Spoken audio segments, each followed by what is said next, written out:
Saudações e bem-vindo. O Moçambique celebra 50 anos depois da independência, uma independência que foi proclamada 25 de junho de 1975, depois de 10 anos de luta de libertação nacional. É um acontecimento que proporciona a oportunidade de podermos refletir sobre aquilo que foi o passado, é o presente e o que poderá ser o futuro de Moçambique 50 anos depois da independência. Para esta reflexão, hoje convidamos Hélder Muteia, uma figura que dispensa qualquer tipo de apresentação. Senhor Hélder Muteia, é bem-vindo. Muito obrigado. Hélder Muteia, Moçambique proclamou sua independência nacional, passa-se praticamente 50 anos. Proclamada a independência, começa a construção do Estado Novo e muitas outras etapas se seguiram até aos dias de hoje. O que é que gostava de destacar como grandes marcos deste período? Bom, o primeiro grande marco, permite-me cumprimentar os senhores telespectadores. O primeiro grande marco que eu gostaria de destacar, e porque é um elemento que me convida a muita reflexão, é que a independência de Moçambique foi fundamental para a dignificação do cidadão moçambicano, dignificação da nação moçambicana, resgatar a nossa autenticidade, os nossos valores.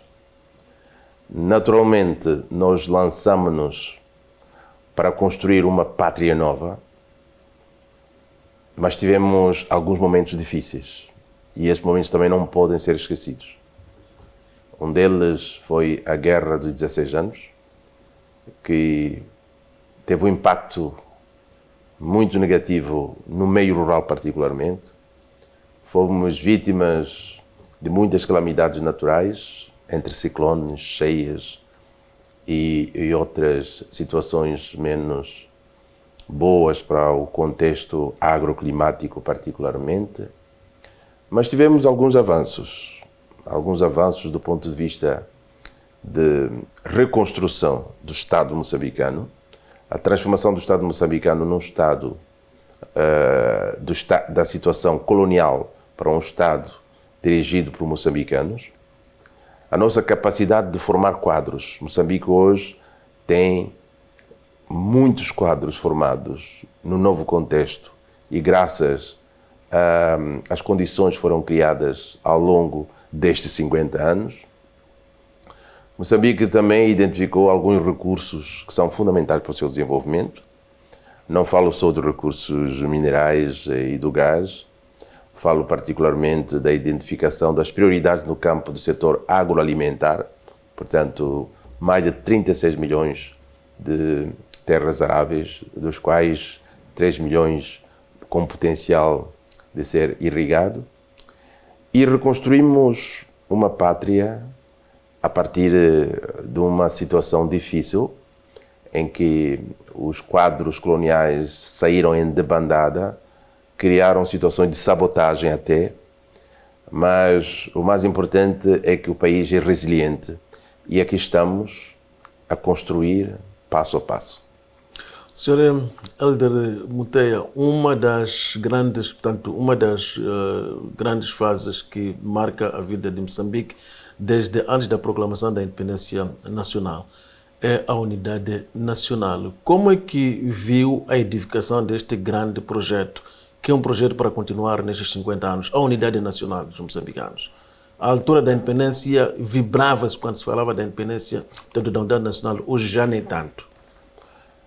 Bom, depende muito dos elementos de avaliação.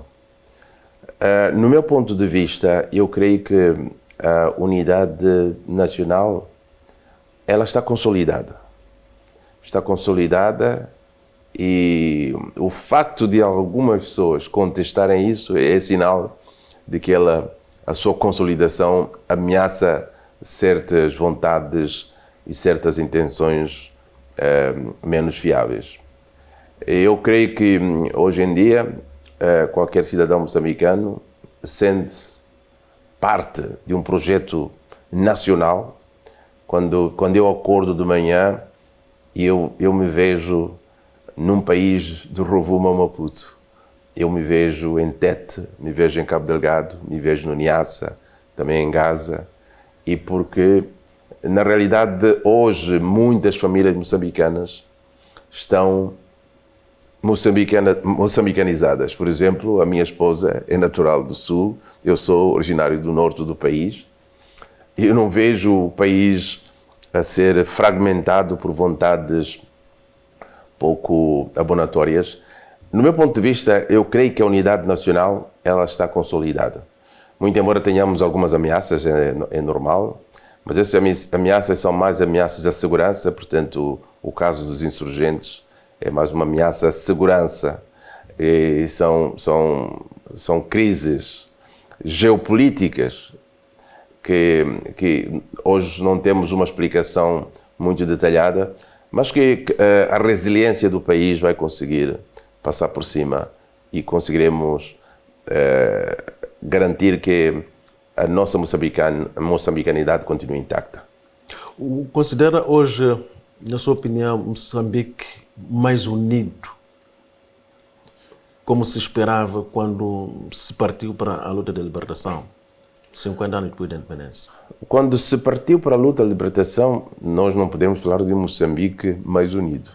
Mas por Moçambique digamos unido. que o movimento de libertação, ele também teve as suas metamorfoses e houve um momento em que a união se consolidou e a volta da liderança e do ideal de Eduardo Mondlane, que depois foi passado para Samora Machel.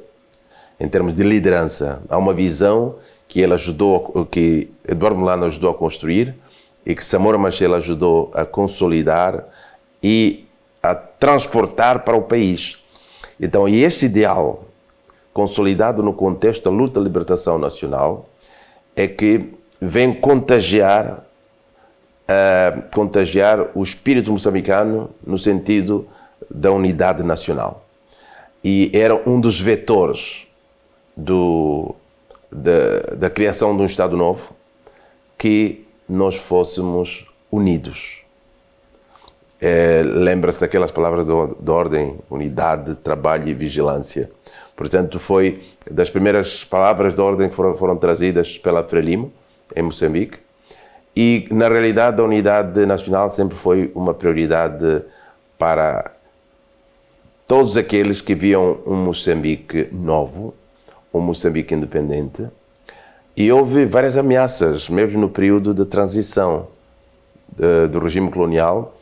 Houve muitas tendências neocolonialistas que pretendiam dividir o país e assim garantir núcleos de neocolonialismo em algumas regiões do país, aproveitando-se de alguns valores também neocoloniais ou coloniais mesmo, que tinham sido plantados em algumas regiões do país. E utilizando também alguma energia do tribalismo que tinha sido cultivado pelo regime colonial e que alimentava esse ideal de fragmentação do país. Mas essas intenções foram vencidas. O país hoje sente que, estando unido, é muito mais forte. Estando unido, pode alcançar os seus objetivos. O tribalismo é ou não hoje uma ameaça à sociedade moçambicana? Eu diria que o tribalismo sempre foi um fator a levar em consideração. Mas eu creio que o tribalismo, a intensidade do tribalismo, ele foi diminuído. Portanto, no sentido como um fator de divisão. Sabemos que cada região tem a sua língua, tem a sua cultura, e através da valorização dessas culturas, dessas línguas e desses valores, nós estamos a construir um mosaico baseado na diversidade que nos engrandece. E em muitas áreas. Eu, por exemplo, como escritor, eu agora estou a trabalhar sobre os contos tradicionais. Estou a fazer uma recolha a nível nacional e fico fascinado pela riqueza da nossa cultura, que resulta dessa diversidade. Portanto, a diversidade, mesmo tribal, étnico, ela deve ser encarada como um fator de união, como um fator de diversidade e complementaridade. Um dos grandes revés que Moçambique passou depois da proclamação da independência nacional nestes 50 anos é precisamente a Guerra dos 16 anos. Na sua opinião, era possível ter-se evitado esta guerra? Os contextos eram muito complexos. Nós temos que entender qual foi a gênese do MNR, que era um movimento criado por André Matsangaissa, que foi um ato de vingança do regime de Ian Smith.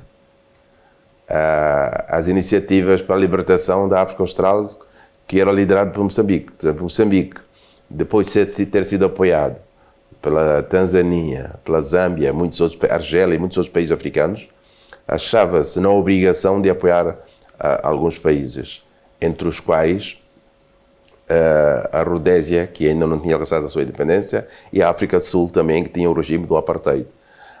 E essa vontade de Moçambique de ajudar a libertar o resto da África fez com que Moçambique tivesse alguns inimigos que apoiaram o MNR, que mais tarde se transformou em Renamo.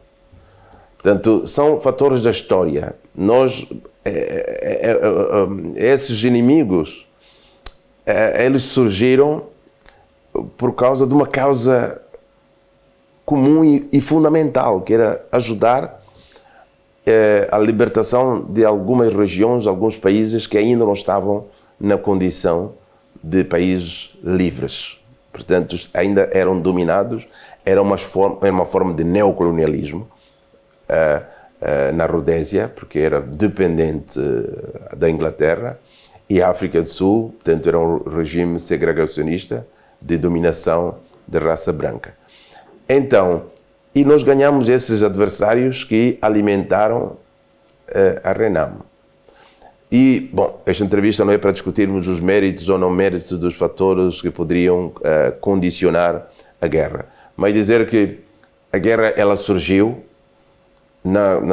no contexto do desenvolvimento da nossa história e no cumprimento de um papel que era de promover a libertação de alguns países que careciam do nosso apoio e fazia parte de um compromisso assumido pela Frelimo para que a libertação desses países se consumasse. E depois, naturalmente, eu falei da resiliência do país, o país se reencontrou. Chegou um momento em que foi necessário dizer, ok, estamos num processo em que moçambicanos estão a lutar contra moçambicanos. Vamos deixar de discutir as causas, as origens. Vamos falar com moçambicanos e perceber que nós temos que dar ao nosso país a oportunidade de se desenvolver. E foi bom que a paz foi alcançada, já num processo muito mais avançado, depois de 16 anos, mas a resiliência do país permitiu que essa paz fosse alcançada. Quando se alcança o Acordo Geral de Paz, que põe fim, portanto, a esta guerra dos 16 anos, o país avança para um novo figurino do ponto de vista, portanto, dos processos democráticos, passa-se a realizar as eleições multipartidárias. Como é que viu esta evolução do ponto de vista, por exemplo, dos contextos democráticos, já numa perspectiva de eleições multipartidárias que foram sendo regulares até aos dias de hoje? Sim, o país começou por ser um país que era dirigido por um partido único, que era a Frelimo. Isso no início foi fundamental para a consolidação da unidade nacional e evitar que as forças e as tendências neocoloniais elas ganhassem força e pudessem suprimir a vontade de criação de um Estado novo. Eu lembro-me que o multipartidarismo resultou de uma grande reflexão. Eu próprio fazia parte do contexto, fazia parte daqueles que foram muito ativos no processo de consultas, porque eu fazia parte da Associação dos Escritores Moçambicanos e nós, como intelectuais, tínhamos a obrigação de dar algumas ideias. E nós fomos parte do grupo que insistia que tinha chegado o momento de avançarmos para o multipartidarismo, porque já tínhamos conseguido consolidar a pátria moçambicana. Portanto, a passagem para o multipartidarismo foi uma evolução natural da nossa sociedade, da nossa democracia e naturalmente, tomando em conta todos os fatores, incluindo o fator da Guerra dos 16 anos. Naturalmente, não podemos tapar o sol com a peneira. Foi um dos fatores que nos obrigou à reflexão, o reconhecimento de que havia pessoas com pensamentos diferentes, mas que eram moçambicanos e que precisavam de sentar para encontrar uma solução. E o multipartidarismo, ele criava um contexto em que todas as tendências podiam ser acomodadas e deixávamos a decisão final com o povo. Portanto, foi a passagem de testemunho para o povo, para que o povo pudesse eleger os seus representantes. Portanto, Moçambique, quando se torna independente, fica uma sociedade de partido único. O que teria significado a eventualidade de já nessa altura se tivesse declarado Moçambique um país multipartidário, logo no início? Apresentava ou não algum perigo? Havia muitos perigos, havia muitos ricos perigos. Lembram-se daqueles grandes movimentos, o movimento FICO, o movimento da Joana Simeão, o movimento... portanto, havia alguns com tendência mais eurocentrista, outros com tendência mais tribalistas. Havia muitas tendências que poderiam ser nefastas para a unidade nacional. E eu estou convencido de que a decisão inicial de consolidar a pátria, antes mesmo de nos abrirmos ao multipartidarismo e enfraquecendo também as forças do colonialismo, porque ainda estavam muito vivas. Havia muitas sementes do colonialismo que permaneceram no país e era preciso garantir que elas fossem, pelo menos, se não suprimidas, mas reduzidas na sua força. E naturalmente, que um regime de monopartidarismo também tem os seus pontos fracos. E creio que as pessoas que estavam no poder avaliaram também esses riscos. Mas o maior risco era nós perdermos a capacidade de consolidar a nossa pátria, de consolidar a nossa unidade. Portanto, foi uma decisão tomando em conta todos os riscos, e o maior risco era perdermos aquilo que era o grande prêmio do povo moçambicano, que era a independência nacional. E creio que foi uma decisão ponderada e que, naturalmente, tomando em conta os diversos fatores que eu já mencionei, depois nos abrimos ao multipartidarismo quando os riscos se reduziram. O país já realiza eleições multipartidárias, entretanto, de eleição a eleição multiplicam-se as queixas disto e daquilo, sobretudo porque os partidos que não ganham aparecem a contestar, a recusar, portanto, os resultados com a alegação de fraudes. O que é que o país ganhou desde que começa, portanto, com a realização das eleições multipartidárias que aconteceram de forma muito regular? Eu creio que o que o país ganhou foi aquilo que nós já referimos no princípio, a consolidação da nossa unidade utilizando um regime democrático. Mesmo com as contestações? Mesmo com as contestações. Vemos que todos os partidos, quando fazem a campanha, falam de unidade. Todos os partidos, quando fazem campanha, falam de desenvolvimento nacional. Todos os partidos, quando fazem a campanha, falam da diversidade cultural, diversidade étnica como um fator de união. Isso é uma grande conquista. Nós também ganhamos do ponto de vista da consolidação do regime institucional. Refiro-me aqui às diferentes plataformas do poder. O poder governativo, o poder legislativo e o poder judicial, que é posto à prova. O poder judicial, particularmente, eles são o árbitro de todo o processo. E a grande conquista é que todos esses conflitos, essas interpretações diversas que aconteceram após as eleições foram decididas por órgãos moçambicanos, órgãos judiciários, que tomaram a decisão que acharam a mais correta naturalmente. Portanto, depois cada um fará o seu juízo de valor. E esse julgamento, através de diferentes juízos de valor, também faz parte do nosso crescimento. E como intelectuais, nós temos estado a refletir também sobre o mérito ou não de introduzirmos mais mudanças, de apurarmos o nosso sistema, não só legislativo, governativo, mas também judicial, para que nós possamos ser cada vez um país mais unido, cada vez um país mais justo. Porque o crescimento nacional, ela tem que seguir um processo.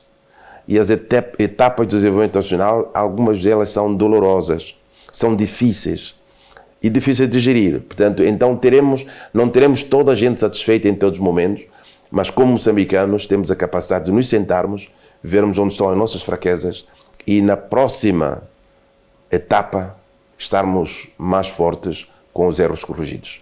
Há o sentimento de alguns setores segundo o qual, quando não se é de um determinado partido, fica, portanto, sem acesso a diferentes oportunidades que o país oferece na gestão, mesmo em negócios. O que acha deste sentimento? É legítimo? Há uma percepção, e eu ainda ontem estive num debate em que se falou um pouco disso, em que há a percepção de que quem não estiver ligado ao partido no poder tem menos oportunidades para integrar não só as oportunidades no Estado, mas também as oportunidades no setor econômico.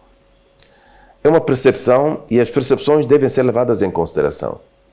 Eu creio que é um tema que deve ser debatido a nível parlamentar e a nível governativo para que esta percepção seja eliminada. No início do processo é natural que essa percepção surja, mas é importante que na prática, no dia a dia, haja demonstrações concretas de que isto não corresponde à verdade. Eu, por exemplo, achei muito normal que o Raul Domingos fosse nomeado embaixador, tendo em conta a sua história e a sua capacidade, não só negocial, mas também diplomática. Achei muito natural alguns quadros.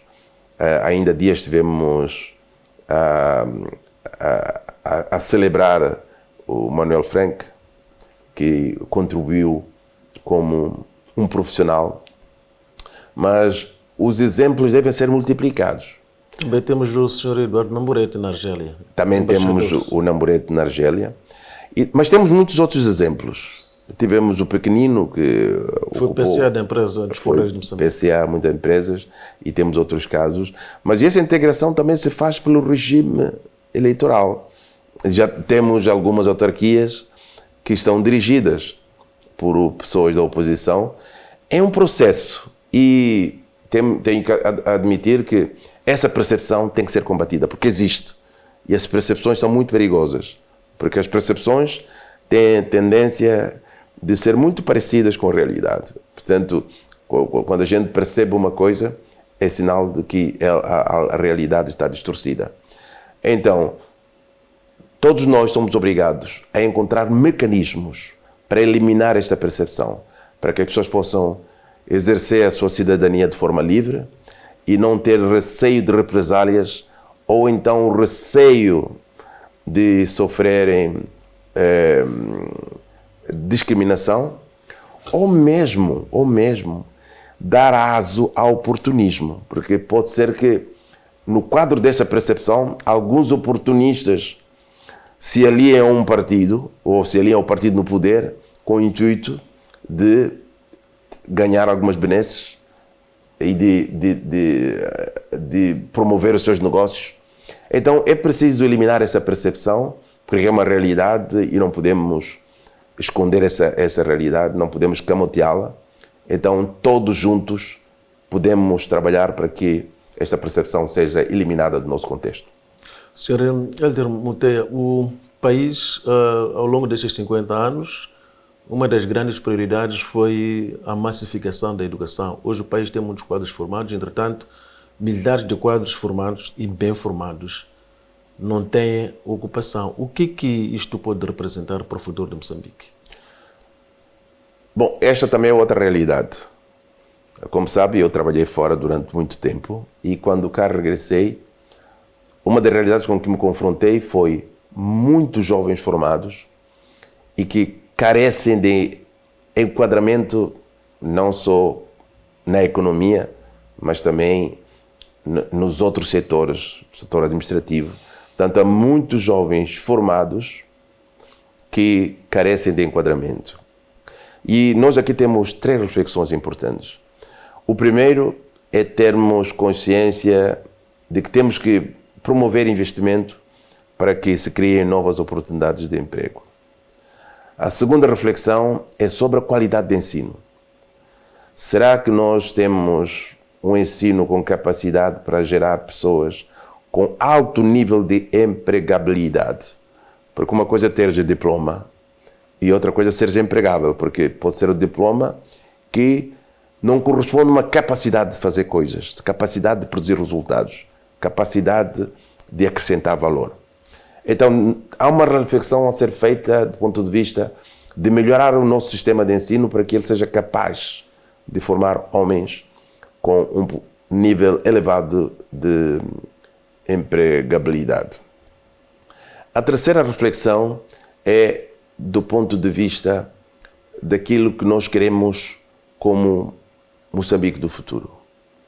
É importante que nós pensemos nesta realidade e tenhamos consciência de que a juventude é o nosso futuro e muito rapidamente nós temos que refletir e compreender como fazer com que todos os moçambicanos daqui para frente vão sentir dentro de um país livre e democrático. E olharmos para nossas vantagens comparativas e competitivas e potenciarmos essas vantagens comparativas e competitivas para que absorva essa juventude. E uma das áreas é a área da agricultura. E eu falei aqui no início, temos 36 milhões de hectares de terras aráveis. Então, investirmos na agricultura porque grande parte, portanto, cerca de 80% das famílias moçambicanas estão ligadas à agricultura. E grande parte delas vão continuar ligadas à agricultura e ainda no meio rural. Então, as nossas políticas de desenvolvimento devem privilegiar o desenvolvimento rural e particularmente o desenvolvimento da agricultura. Mesmo tendo em consideração alguns setores emergentes, como o setor dos minérios e do gás natural. E ainda bem que agora foi criado um fundo soberano, mas os recursos do fundo soberano devem ser utilizados para potenciar a economia, devem ser investidos na economia. Portanto, não é para distribuir dinheiro, mas através da economia, através de sistemas de crédito bonificados, fazer com que o desenvolvimento rural seja promovido. Portanto, esses são 3 importantes vetores para nós refletirmos em função desta constatação. Quando se reflete sobre aquilo que o país fez, há quem chega mesmo a dizer que Moçambique, nestes 50 anos, conseguiu fazer aquilo que o colonialismo português não conseguiu fazer. Exemplifica-se com o número de escolas, sobretudo universidades que foram criadas, hoje acima de 50. E à altura da independência só havia a Universidade de Lourenço Marques, hoje a Universidade Eduardo Mondlane. Entretanto, emerge também este debate que tem a ver com aquilo que dizia a qualidade do nosso ensino. É daqueles, portanto, que sugere que devíamos era formar poucos, mas com capacidade de saber fazer.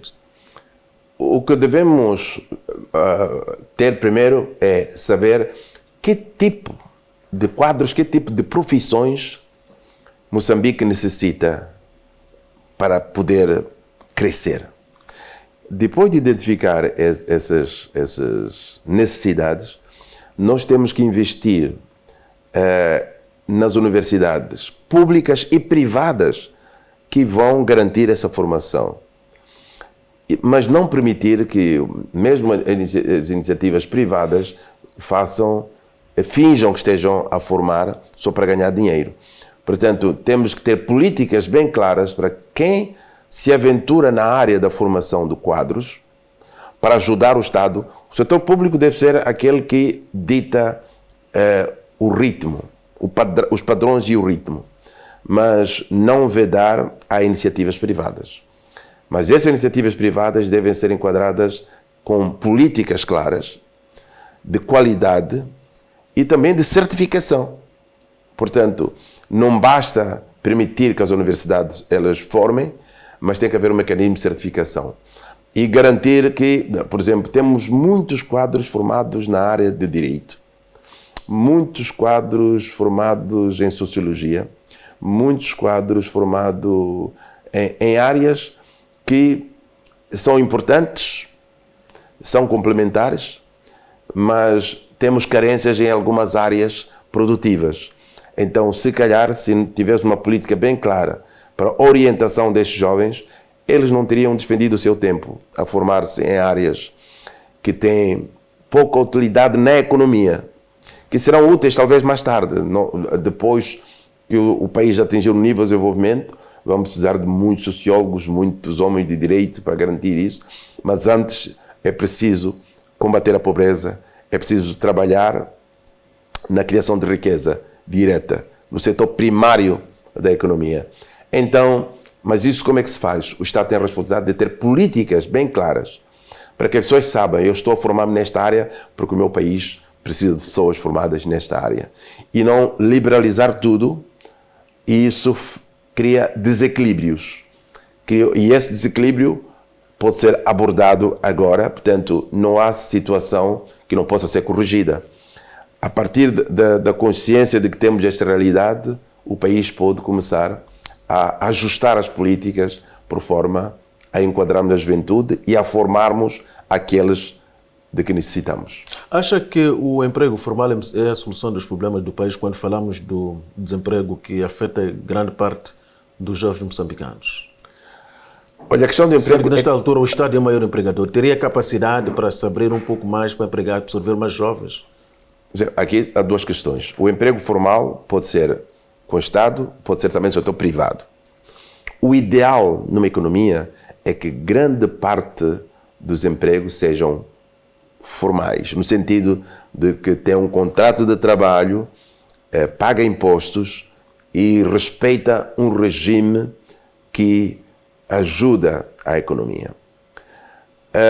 O setor informal, normalmente, ele pode ser uma semente para a criação de novas iniciativas que paulatinamente se vão integrar no mercado, se vão formalizar. Portanto, e o ideal é que, para as pessoas estarem protegidas, os empregos sejam cada vez mais formais, tanto com contrato, seguindo aquilo que são as normas do emprego e do trabalho. Mas sem fechar a porta para o setor informal como semente para a criação de novas iniciativas. E isso também se faz através de políticas concretas e claras. E não deixar que tudo seja uma desordem. Portanto, não devemos transformar o nosso país num gigantesco Dumbanenga. Isso seria um grande erro. Portanto, é preciso que grande parte das pessoas tenham empregos formais e que as iniciativas informais elas venham a ser uma semente de novas iniciativas, novos empreendimentos que vão futuramente alimentar a nossa economia. Citou aqui a área da agricultura e a Constituição da República, portanto, consagra a agricultura como a base de desenvolvimento, tendo, portanto, a indústria como fator dinamizador. É verdade que o setor da agricultura passa por dificuldades conhecidas por todos nós, a começar pelas calamidades naturais. Entretanto, há que reconhecer o nível de investimento que foi sendo feito ao longo destes 50 anos. Só que ainda não se chegou, portanto, àquilo que era o grande objetivo, colocar este setor a produzir emprego. O que terá faltado? Não, eu creio que os sistemas agroalimentares de Moçambique seguiram o seu rumo. Como eu referi, o meio rural foi o mais destruído pela guerra. Foi o mais afetado pelo abandono de quadros coloniais. Portanto, é um setor que começou muito frágil. Começou frágil no dia da independência e foi mais fragilizado pela Guerra dos 16 anos. E começar do zero ou começar do negativo é muito difícil. E o país foi fazendo o seu caminho. E hoje em dia, em muitas áreas, nós avançamos de forma consistente. Eu não acredito muito que aqueles que falam muito mal do ritmo do desenvolvimento seja o caminho certo. O caminho certo é trazer ideias concretas para acelerar esse desenvolvimento. O país avançou, pode avançar de uma forma mais acelerada, sim. E isso depende da identificação das nossas vantagens comparativas, sabermos quais são as culturas em que nós devemos apostar. E também, esses dois grandes problemas fez com que a nossa agricultura fosse predominantemente de subsistência. E a agricultura de subsistência tem muitos problemas. Um deles é que as pessoas ficam ali na armadilha da pobreza, que não saem dali. Produzem só para comer e mesmo o que produzem para comer não chega para se alimentarem. E não têm possibilidade de integrar o mercado para ter acesso a outros recursos. Então, nós temos de transformar a nossa agricultura de subsistência numa agricultura mais integrada no mercado. Empreendimentos mais produtivos. E temos que apostar particularmente no acesso, não só à terra, solos aráveis, mais aráveis, e saber exatamente para que é que aquele solo serve, mas também a irrigação, acesso à água para a irrigação. E temos que trabalhar para termos acesso à tecnologia através da investigação e através da extensão agrícola. Temos que criar condições para que as pessoas possam ter oportunidades de vender os seus produtos. Portanto, acesso ao mercado, através de uma boa qualidade, através de infraestrutura de transporte, investindo em estradas, pontes, para que as pessoas tenham acesso ao escoamento dos seus produtos.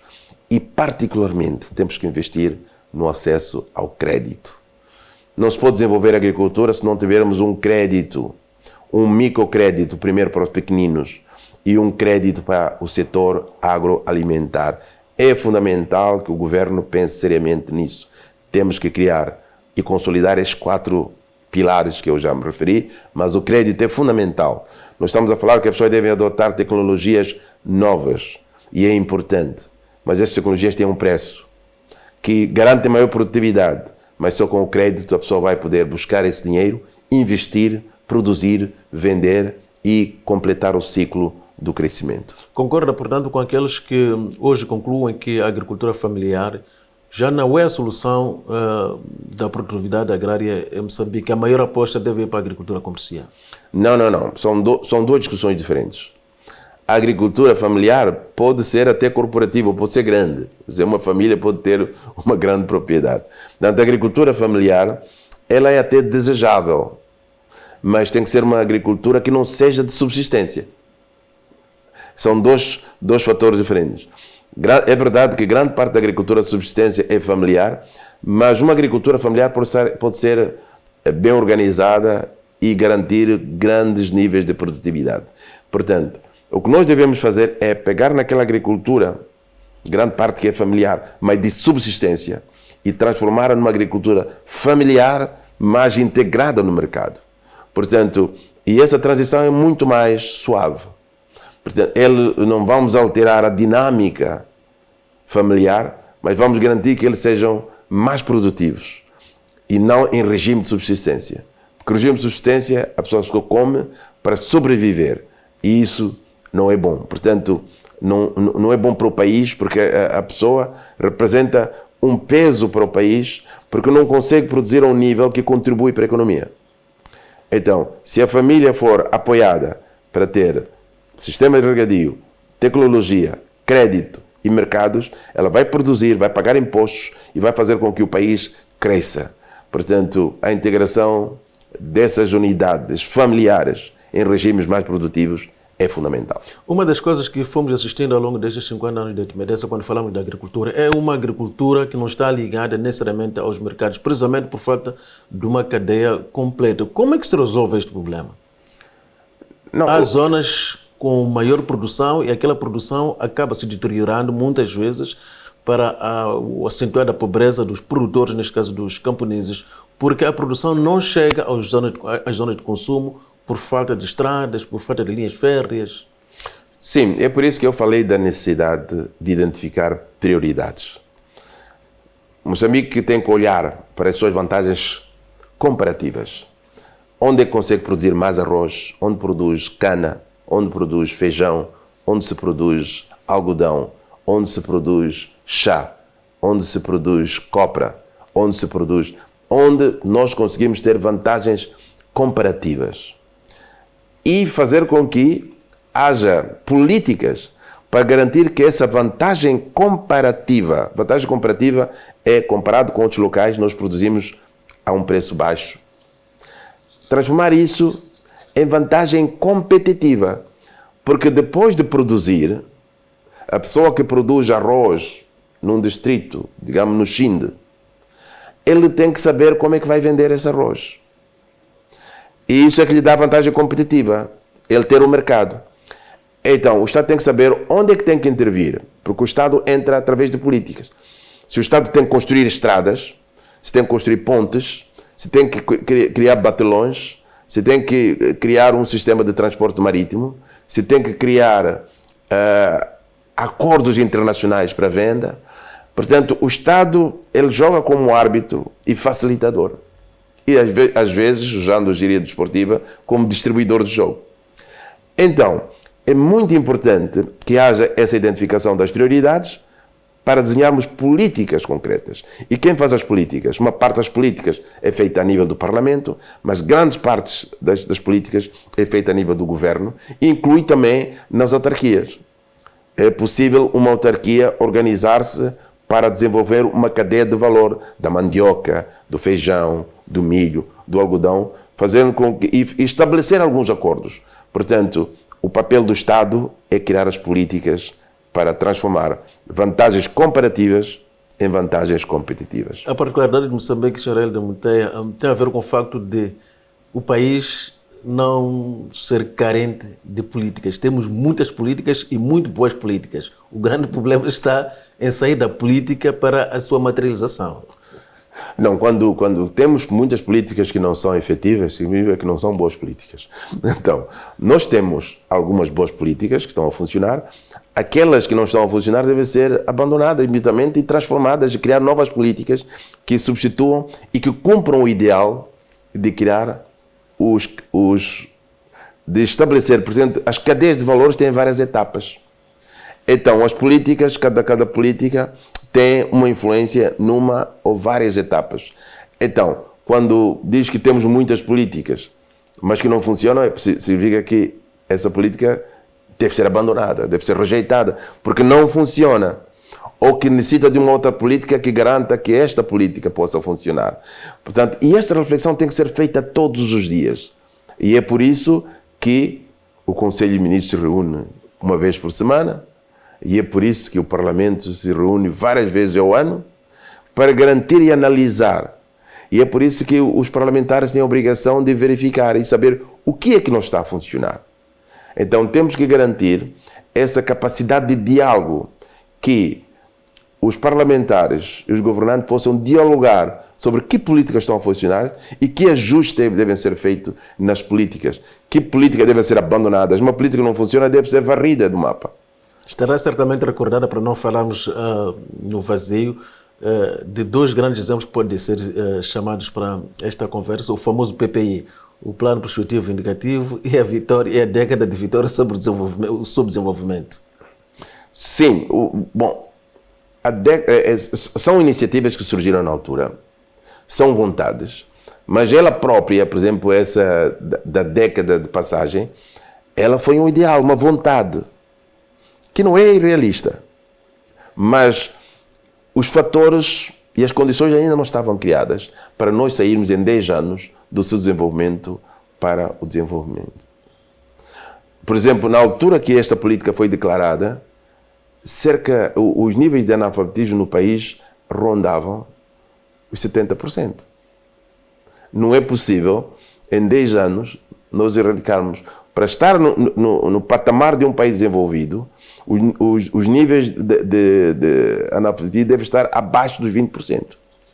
E continuamos a casa, portanto, um pouco acima dos 40%. Estamos ali quase metade da população no nível do analfabetismo. Então, era um sonho, eu digo que não era impossível, mas era difícil. Na altura, eu fiz uma reflexão quando eu vi o anúncio dessa política. Muitas vezes a gente define que quer andar 100 km, mas se conseguimos andar 40, já ficamos satisfeitos. E eu na altura pensei que essa era a ideia, é definir uma meta muito elevada para depois empurrar toda a gente com o espírito muito positivo, muito entusiasmo para chegarmos a algum lugar que fosse melhor do que o momento em que nós estávamos. Então, e ele foi uma vontade, mas isso não foram políticas claras. Tem que haver, portanto, essa vontade tinha que ser, para poder avançar, tinha que ser consubstanciada em políticas claras em diferentes áreas. E vimos que algumas delas, mesmo algumas políticas que foram adotadas, não funcionaram. Então, qual é o papel da sociedade? É refletir a cada momento. É por isso que eu tenho recomendado que a consulta com os atores de desenvolvimento seja permanente. Porque as políticas de desenvolvimento, as políticas públicas de desenvolvimento, não devem cair do céu. Elas devem resultar de um processo de consulta. São os próprios agricultores, os próprios operadores, que sejam de grande, média ou pequena dimensão, que vão definir as políticas do setor agrário. São os industriais que vão ajudar a definir quais são as políticas que podem ajudar a indústria. São os transportadores que vão dizer o que é que falta para eles cumprirem melhor o seu papel. São os que pensam em diferentes áreas, mesmo falamos agora de educação, sentar com todas as universidades, dizer quais são as dificuldades, que o nosso patamar é Y. Para chegarmos ao patamar, o que é que falta? Por exemplo, para formar um médico, não é qualquer universidade para formar médicos. Há um grande investimento em equipamentos, em criação, em laboratórios, em tudo. Portanto, não é qualquer universidade que se aventura a formar médicos. Para formar engenheiros, não é qualquer universidade que se aventura a formar engenheiros. E se calhar foi aí que surgiu essa coisa de formar muita gente na área de letras, na área da sociologia, porque é muito mais simples formar um sociólogo do que formar um médico, um engenheiro. Então, as universidades privadas avançaram para esta área. Havia um mercado, aproveitaram o mercado e temos aí muita gente formada nessas áreas. Mas podemos corrigir isso.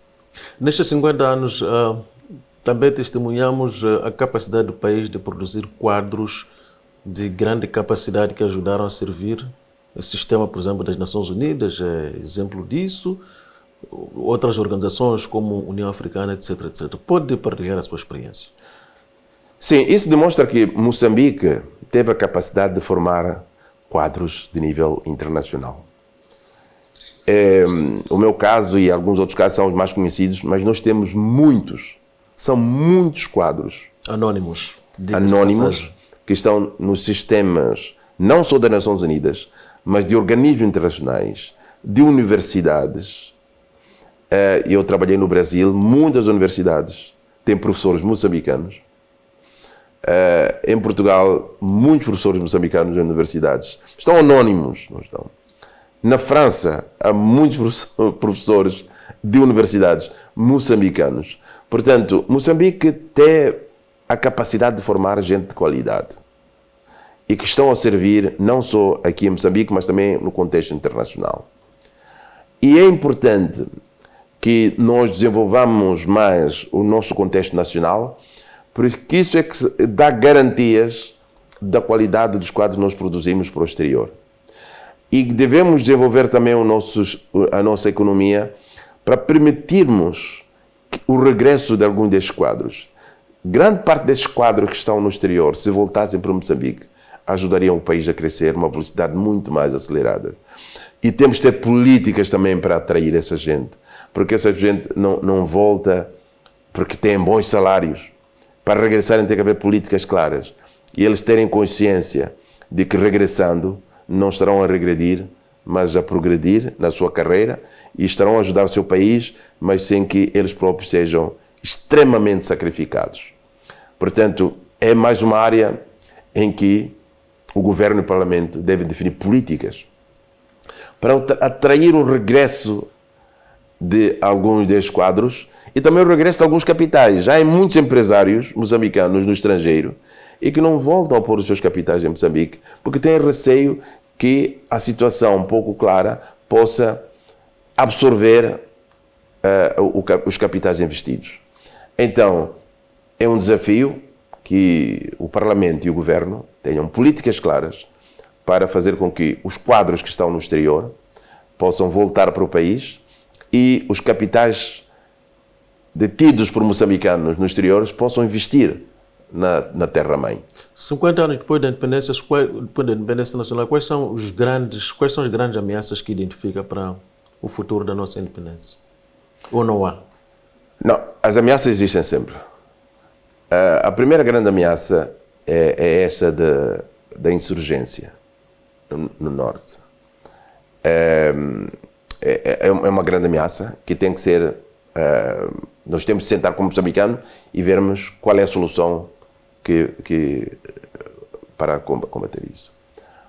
Outra grande ameaça é nós termos os jovens sem oportunidade de se integrar na economia através do emprego. Isso pode gerar insatisfação e tumultos. Pode gerar uma situação que as pessoas necessitam de alguma mudança para poderem afirmar-se como cidadãos. Portanto, esta é uma ameaça e nós temos que trabalhar e criar condições para que a juventude ela possa ser enquadrada e integrada na economia. Outra, muito pequena, são as tendências tribalistas, que vão sempre surgir. Não é um fenómeno só de Moçambique. Mesmo na Europa, há tendências de separatistas que acontecem. Há países que se desintegram, depois voltam a juntar-se, depois... porque é uma tendência natural da condição humana. Por vezes, dividir para reinar. Portanto, e quando as pessoas estão encurraladas, procuram sempre uma solução e o tribalismo pode parecer um instrumento, é um cavalo fácil de montar. Então, temos que combater essas. E depois, como é que tudo isso se resolve? É olhando para o país e vendo aquilo que o país tem para oferecer. O país tem imensos recursos naturais. Já falamos aqui da terra, já falamos de regimes agroecológicos diversificados. Moçambique é um país longo que tem regimes agroecológicos diversificados. Temos recursos minerais, temos gás, temos carvão, temos ouro, temos muitos recursos minerais disponíveis. E agora, felizmente, temos muitos recursos humanos. É verdade que temos esse desequilíbrio, mas temos muitos recursos humanos, uma juventude que quer trabalhar, quer se afirmar e devemos aproveitar esse potencial. Os recursos naturais daqui em Moçambique, portanto, têm o privilégio de ter um grande potencial.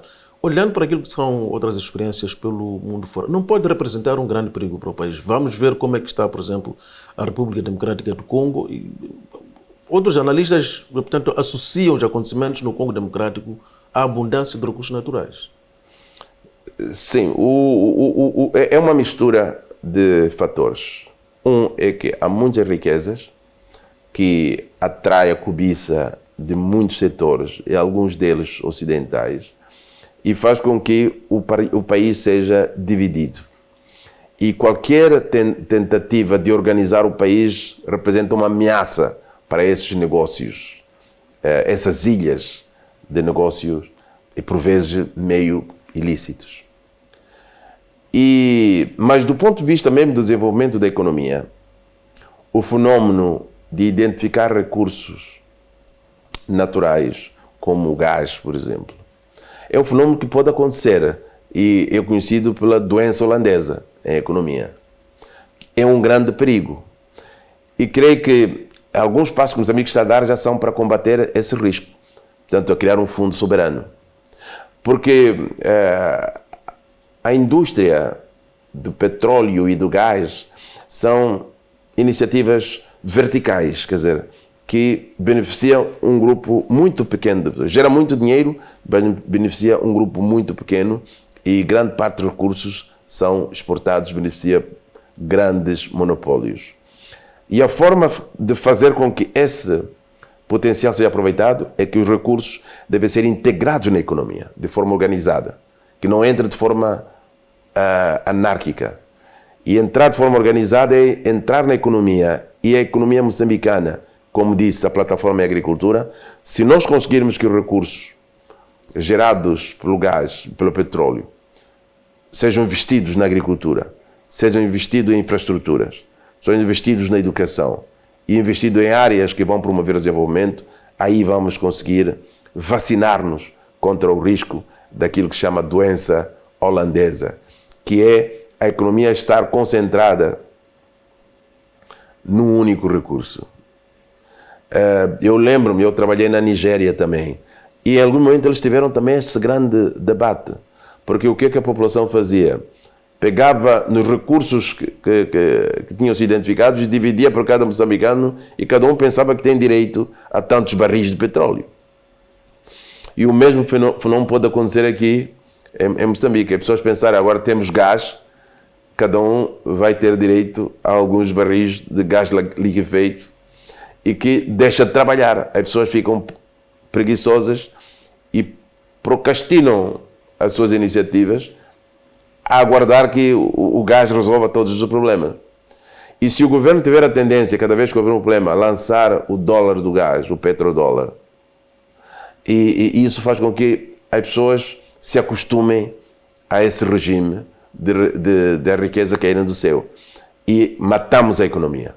Então, o segredo é o Fundo Soberano ser de tal forma organizado e dirigido que alimenta a economia, alimenta o setor em que temos vantagens comparativas, que é a agricultura, e também outras áreas da infraestrutura para gerar mercados, a área da formação para termos quadros de qualidade, a saúde para que as pessoas possam estar preparadas para produzir mais e melhor. Hélder Muteia, escritor e político, foi o nosso convidado para esta reflexão no âmbito das celebrações dos 50 anos da independência nacional. Obrigado pela preferência e fique bem.